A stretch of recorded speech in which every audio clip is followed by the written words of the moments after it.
So this is my 1928 Saloon Frazer Nash, which, to be frank, as a racing car, is almost comical, really.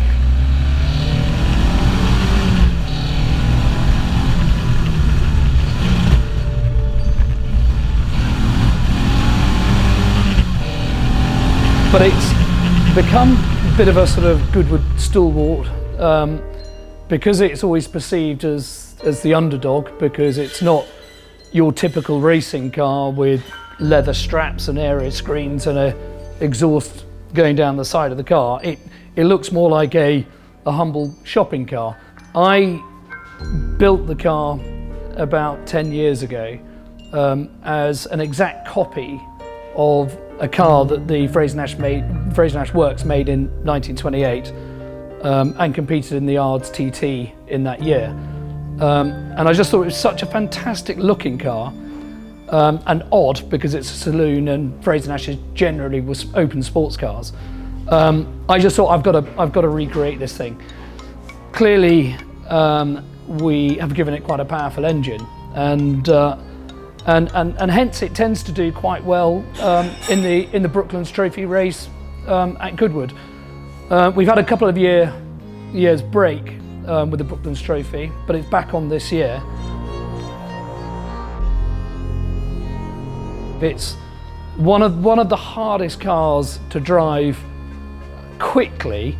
Most of that is psychology, because you're in a box that's made out of glass and wood, and clearly it's pretty top heavy.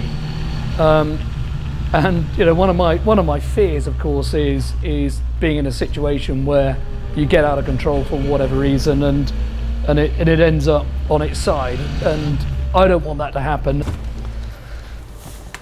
So, into the cockpit of the strangest racing car I drive. It's obviously fairly tight in here. There's not a lot of room. You don't have a roll cage, you don't have harnesses, and safety is one of my big things. So one has to put oneself in a mindset before you start a race, and there can't be a hint of red mist. Obviously, you know, the car is quite competitive in that grid, but one has to be really mindful of the safety aspect of racing something that, if there's a problem, you know, the end result probably isn't going to be that pretty. Huge steering wheel. Most of the reason behind that is that the lock is very direct, so it's only 2/3 of a turn lock to lock, which actually it makes driving it slightly easier, because the cars move around a lot. They're quite tail happy, and in the wet they tend to understeer a little bit because there's no diff.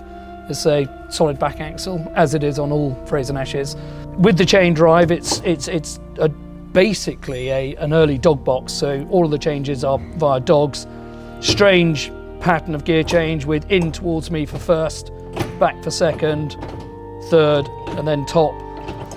The brakes are pretty marginal, and again, we're looking at that for Goodwood. We've just made some new Alphin drums for the car, which should help retardation a little bit.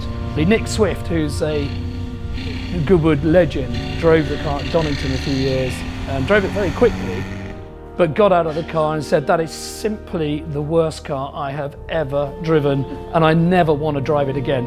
And coming from Nick Swift, with the antics that he pulls in the Minis, that's quite something. I've raced it, I think, twice at Goodwood in the Brooklands Trophy, and both times come third. Obviously the goal is to win the Brooklands Trophy, having been on the podium a couple of times. But the competition is fierce, lots of HC Alphas, and a couple of other quick things which are going to be pretty hard to get by. And yeah, at the end of the race, you know, I mean, I race a Owlet T70 from time to time. I get out of that and I'm, you know, obviously a little bit weary and a little bit sort of, you have a little bit of sort of post-race nervousness, and you get out of this thing and the first thing I want is a pint of beer. My hands are shaking.